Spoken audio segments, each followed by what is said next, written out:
Bonjour à tous et bienvenue sur videobourse.fr pour une analyse moyen terme de la paire euro-dollar, n'importe quoi, c'est parce que j'ai l'habitude de faire l'euro-dollar. Aujourd'hui on va s'intéresser à l'argent. Alors l'argent, je vais pas étudier souvent, on me l'a demandé la semaine dernière, donc je vais le faire. Putain il me stresse le micro, ok. Bon, alors l'argent on est comme sur l'or sur une grosse dynamique de fond haussière, mais à l'inverse de l'or on a une grosse phase de correction récemment. Donc depuis les plus bas de l'argent en 2 minutes, on était à 8,37$ l'once. On est monté sur des plus hauts à 49$ récemment. C'était le 26 avril dernier. J'ai pas les cours de l'argent sur du plus long terme. Je serai à les télécharger pour une prochaine analyse, mais pour l'instant je vais me contenter d'analyser ce qui s'est passé ces derniers jours. Mais je suppose qu'on est également sur les plus hauts historiques au niveau des 49$ sur le once d'argent. Quoi qu'il en soit, dans la tendance court terme là, c'est-à-dire sur les dernières années, quand je dis court terme, c'est-à-dire à l'échelle de l'histoire, donc depuis 2010, depuis avril 2010, on est sur une grosse dynamique haussière, qui était plutôt régulière dans un premier temps, jusqu'à mars 2011. Et en mars 2011, on a eu une grosse accélération haussière, une phase d'euphorie, on va dire en l'espace de, en gros, de janvier, fin janvier, donc on va dire février, on était à 26$. Jusqu'à fin avril, on était à 49$, le prix de l'argent a doublé, ce qui est complètement énorme, hein, vraiment considérable. On a eu de l'excès, donc si on zoome, on se rend compte qu'on a complètement cassé à la hausse la résistance oblique haussière de notre canal qui est haussier dans lequel évoluait l'argent depuis le début. Merde. Et on est entré en zone d'excès. Donc effet boule de neige, grosse euphorie sur l'argent et puis grosse correction. On est revenu aussi vite qu'on est monté, donc le 25 avril on était à 49,74$ l'once d'or et le 12 mai, donc en l'espace de 2 semaines, on n'était plus qu'à 32 pour 24$ l'once d'or. Depuis ces niveaux on a eu une phase de rebond intéressante qui s'est mise en place. Alors si je prends les Fibos sur toute la dernière phase d'accélération haussière, donc on va dire depuis les plus bas de mars 2009, on va faire apparaître ça d'une autre couleur pour se repérer, on va le mettre en noir. On a retracé plus de 38,2, mais on est resté au-dessus de la zone des 50%, avant que le mouvement de fond, donc c'est-à-dire le mouvement haussier, ne reprenne.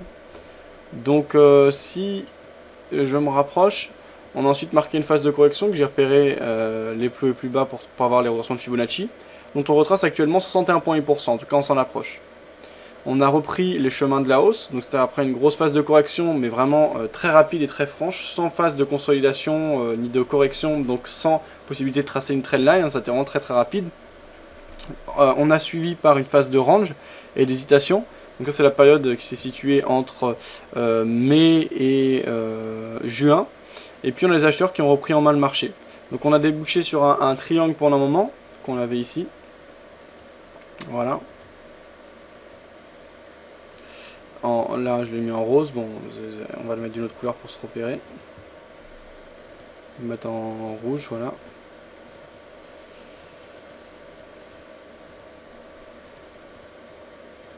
Et donc les acheteurs ont repris en main le marché, on a cassé à la hausse la résistance, donc parti haut du triangle, on a rallié la base assez rapidement. Et on s'est engouffré dans un autre triangle, donc compris entre le support oblique haussier qui mène la tendance, qui n'a pas été cassé, hein, qui a toujours résisté, et les plus hauts de plus en plus bas qu'on avait marqué. Hier, donc vendredi, on a eu une grosse journée haussière sur l'argent. Il y a des grosses inquiétudes, l'or est à ses plus hauts historiques. L'or, je vais la voir rapidement.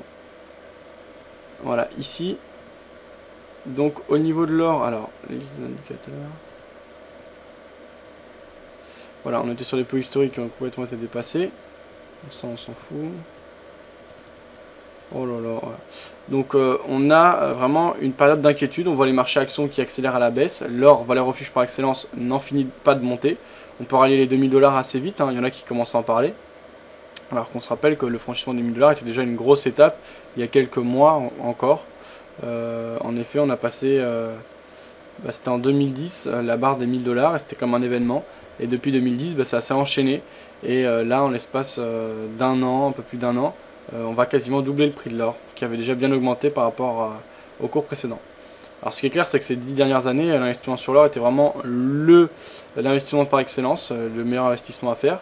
Ce qui est vrai aussi, c'est que ça traduit des grosses inquiétudes et un manque de confiance totale des investisseurs envers l'économie, donc les marchés actions, mais l'économie en général, le système en général. Donc l'argent, on veut lui donner le même attrait que l'or, il y en a qui ont des intérêts à ça, on parle notamment des Chinois. Pour le moment, il ne suit pas vraiment ce rôle de valeur refuge. Le problème des métaux comme l'or et l'argent, ça reste des matières premières qui sont utilisées notamment dans la fabrication. Par exemple, on sait que les iPhones sont composés beaucoup d'argent. C'est pour ça qu'il y en a qui pensent aussi que l'argent va monter parce que l'iPhone 5 va sortir et que ça va faire 30 millions. Bon, après, moi, je pense pas que ça ait un impact. Je connais mal ce marché, donc peut-être, mais voilà, j'avais entendu parler de ça. Bref, en tout cas, l'argent, c'est un composant très utilisé dans tout ce qui est technologique, etc. C'est un rôle de matière première. Le problème, c'est que les matières premières souffrent en même temps que l'économie. L'or profite des deux tableaux puisqu'il joue à la fois le rôle de matière première et de valeur refuge. En général, quand les marchés actions vont mieux, l'argent baisse. Hein. L'or baisse, pardon. L'argent, c'est pas encore tout à fait ça, il a quand même plus un rôle de matière première que de valeur refuge pour le moment, même si, comme on l'a vu, ça commence à changer un peu. Alors, pour parler concrètement, là je serais clairement acheteur sur l'argent, même si c'est pas les cours idéaux pour rentrer selon moi. Donc on est sur un mouvement de correction d'une grosse dynamique baissière qu'on a eu en quelques jours, donc fin avril dernier, suite à une phase de grosse accélération haussière. On est toujours sous les 61,8% de retracement de ce dernier mouvement baissier. On a cassé à la hausse une résistance oblique baissière, donc c'est-à-dire qu'on a un bel élan haussier et qu'on est en pleine dynamique haussière. Donc moi, je pense qu'on pourrait jouer la cassure des 61,8%. On sait que théoriquement, quand on casse les 61,8% de retracement de Fibonacci d'un mouvement précédent, on est censé le rallier entièrement. Donc là, les mouvements sont à 43,05. Par exemple, on pourrait placer un ordre en attente à 43,40 ou 43,50 pour placer bien au-dessus et ne pas prendre le risque de rentrer dans la zone de 61 points, parce que parfois on sait qu'on dépasse à peine et puis qu'on corrige directement derrière. Par exemple, 43,50, ça semble être un bon objectif moyen terme pour parier sur un ralliement des précédents plus hauts qui était à 49,77, par exemple, placer son objectif en dessous à 49,50 ou 49, ça peut être une idée. Donc on verra ce qu'il en est. Autre scénario possible, on marque clairement un rebond dans la zone de 61,8%. Par exemple, on va avoir plusieurs bougies hésitantes et une grosse englobante baissière, ça peut être un signal intéressant. Il faut voir comment vont se comporter les cours, etc. Dans le contexte actuel, ce qui sera décisif, je pense, c'est le fait que l'argent joue ou non le rôle de valeur refuge et suive l'or. Si c'est le cas, il y a vraiment un beau potentiel sur l'argent, plus que sur l'or, parce que je pense que l'or est plus haut désormais. Donc le tout est d'analyser, de faire son avis fondamentalement, etc. Ça, je peux pas vous aider, c'est pas ma spécialité. Mais en tout cas, techniquement, je peux vous dire que là, on est quand même dans une zone intéressante. Que si on peut placer un ordre en attente à 43,50 ou 44 pour les plus prudents, pour vraiment parier sur la cassure de la zone des 61,8%, mais ça fait un peu tard 44, pour moi ce sera plutôt 43,50. Au niveau du stop loss, je le placerai, si on a de la place, si on a le capital et que ça correspond au management, sous les plus bas qui avaient été marqués le 9 août dernier, c'est-à-dire à 36 en dessous de 36,91, donc par exemple à 36,50 ou 36,70. L'objectif se mettrait donc en dessous des précédents plus hauts.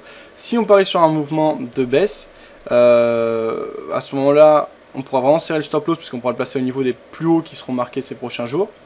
Au niveau de l'objectif, c'est un peu plus délicat, ça reste un mouvement contre-tendance, puisqu'à court terme, enfin à moyen court terme, ici en journalier, donc depuis les plus bas de juin, on est sur une dynamique haussière.